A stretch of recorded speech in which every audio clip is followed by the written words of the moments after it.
Après la mort de Vaali, Sugriva se prépare pour reprendre le trône. Rama lui conseille de nommer officiellement Angada, le fils de Vaali, son héritier. Et Hanuman remercie les deux frères pour leur aide et les invite à s'installer à Kishkinda où ils pourront se reposer pendant la période des pluies. Mais Rama tient à respecter les conditions de son exil et à ne pas mettre les pieds dans une ville. Lakshmana et lui resteront dans la montagne, dans la caverne où les Vanaras habitaient. Comment se passera pour Rama cette période d'attente? Et comment feront les singes pour les aider à retrouver Sita? C'est l'histoire que je vous raconte aujourd'hui. C'est parti!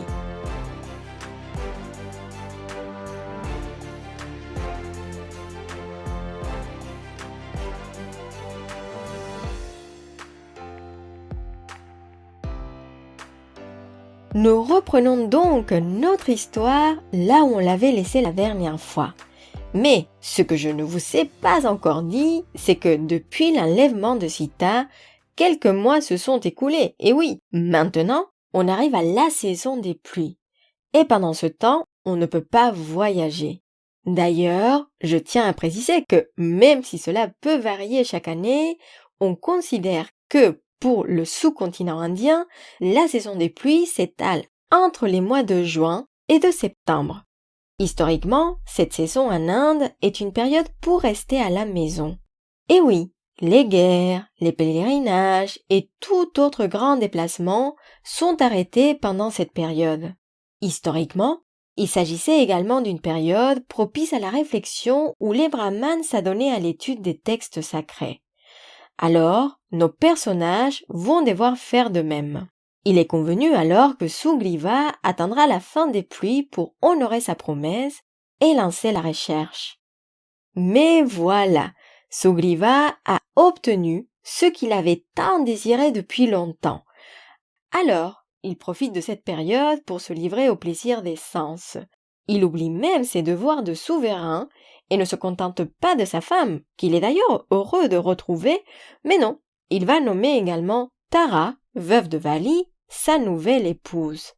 Les mois passent et le roi singe continue à passer ses journées dans la luxure et la débauche. Il ne remarque pas le ciel qui s'éclaircit et les nuages qui disparaissent. Un jour, Hanuman lui rappelle sa promesse envers Rama. Le prince n'oserait jamais lui réclamer quoi que ce soit, car il respecte énormément Sugriva.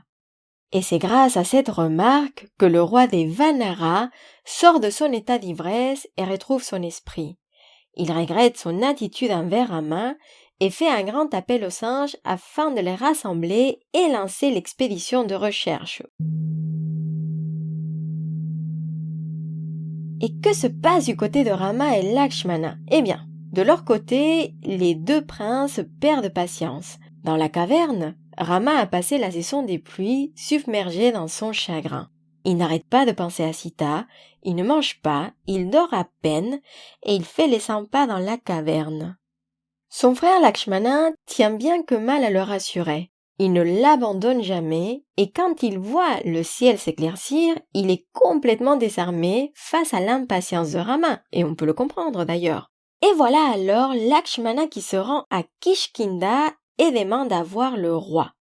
Comme on le fait attendre longtemps, il s'introduit dans le palais et s'adresse à Sugriva sur un ton très sec. Et voilà, vous pouvez imaginer le singe qui est d'ailleurs dans un état d'ivresse et qui ne comprend pas la colère de Lakshmana. Heureusement, Tara est là. Elle utilise son sens de la diplomatie pour apaiser la colère de Lakshmana. Et elle précise également que Sugriva n'a rien oublié et qu'il est toujours prêt à l'aider. Un grand groupe de singes a déjà été appelé et arrivera sous peu. Comme si c'était orchestré, des milliers de Vanaras arrivent, prêts à aider Rama et Lakshmana. Sugriva en tête, ils rendent visite à Rama et le prince est reconnaissant envers son ami qui a tenu sa promesse. Et voilà, l'expédition est lancée et les singes sont envoyés aux 4 coins du monde à la recherche de Sita. Maintenant, Rama doit faire le plus difficile et attendre à nouveau que les singes reviennent porteur de bonnes nouvelles. Et c'est comme ça que Shatabali est envoyé vers le nord, dans les pics de l'Himalaya. Vinata et sa troupe partent vers l'ouest. Le groupe de Sushena se dirige vers l'est et l'équipe de Hanuman, accompagnée de Angada, le fils de Bali, et de l'ours Jambavan, se rendent au sud. Heureux de voir cette expédition lancée, Sugriva rentre dans son palais et retourne à sa vie de plaisir. Bon. La recherche est minutieuse et aucune pierre n'est laissée sans s'être retournée. On cherche Sita dans les espaces ouverts, mais également dans les villes. Au sein des grands groupes, des plus petits groupes sont créés pendant la journée, et la nuit, tout le monde se rassemble pour échanger des informations. Vinata rentre au bout d'un mois sans nouvelles. Venu du nord, Shatabali fait de même.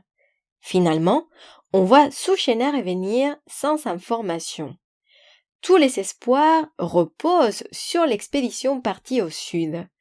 Hanuman et ses compagnons ne désespèrent jamais, heureusement.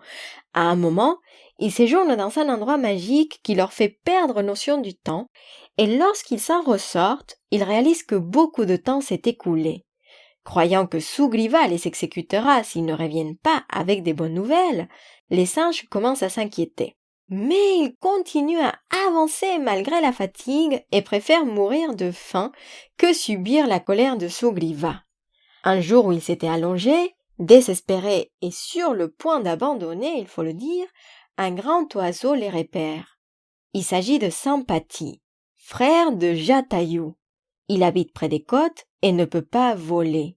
Et oui, lorsqu'ils étaient jeunes, Jatayu et lui avaient essayé de voler vers le soleil. Afin de protéger son frère, Sampati avait volé au-dessus de Jatayu, mais ses ailes avaient brûlé et il était tombé à cet endroit, incapable de voler et sans plus jamais revoir son frère. Les Vanaras discutent avec Sampati et lui racontent les aventures de Rama et malheureusement la mort de son frère. Sampati est profondément triste, mais décide d'aider les singes et leur confirme qu'il a bien vu Ravana emporter Sita et se diriger vers l'île de Lanka. Et d'ailleurs, avec sa vue divine, il est encore capable de voir Sita et Ravana. Il leur montre la direction vers Lanka et les singes repartent vers les côtes remplis d'espoir. Hélas, dès qu'ils sont face à l'océan, une nouvelle question se pose. Comment le traverser pour atteindre la mystérieuse île de Lanka?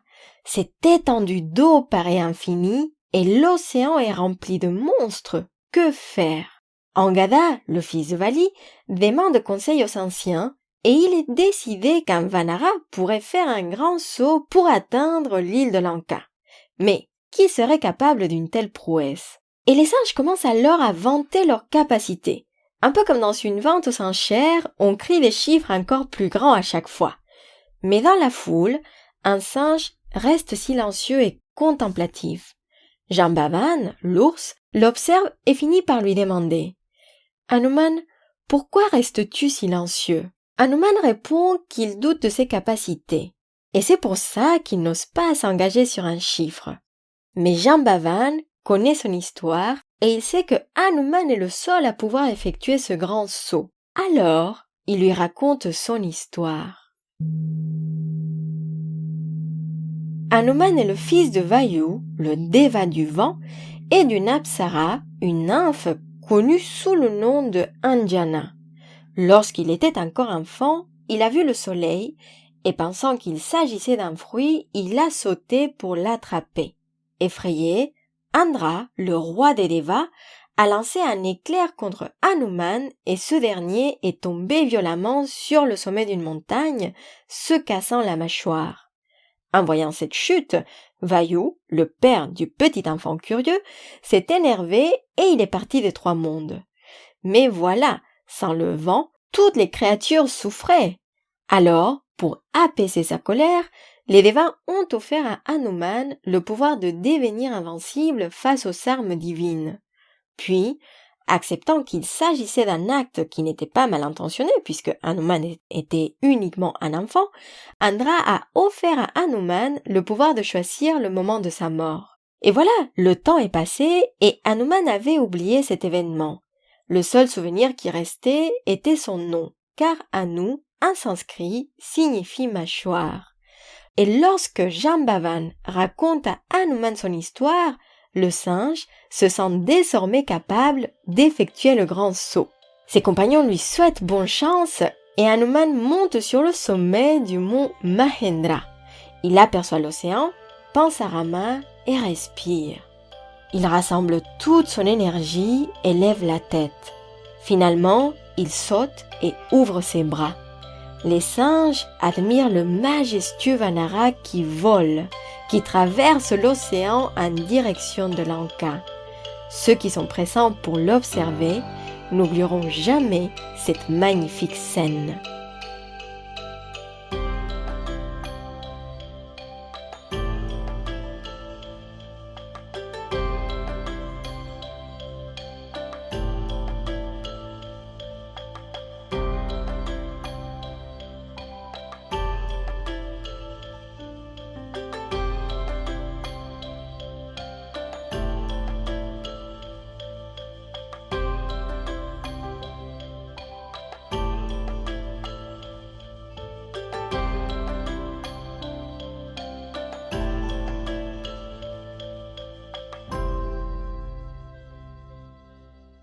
Et voilà pour aujourd'hui.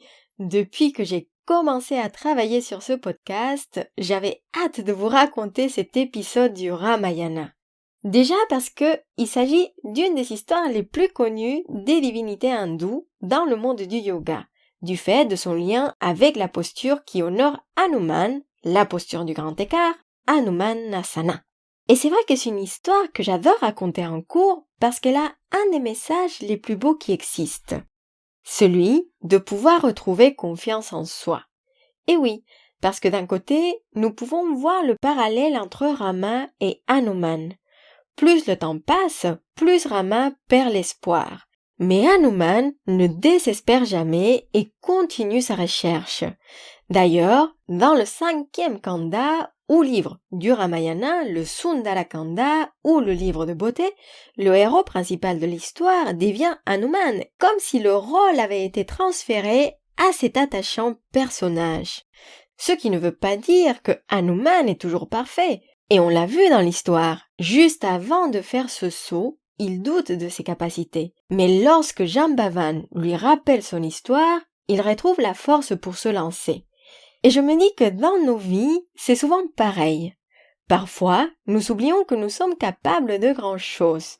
Nous doutons de notre capacité à faire des grands sauts. Mais il suffit que quelqu'un ou que quelque chose nous le rappelle pour qu'on réalise notre potentiel.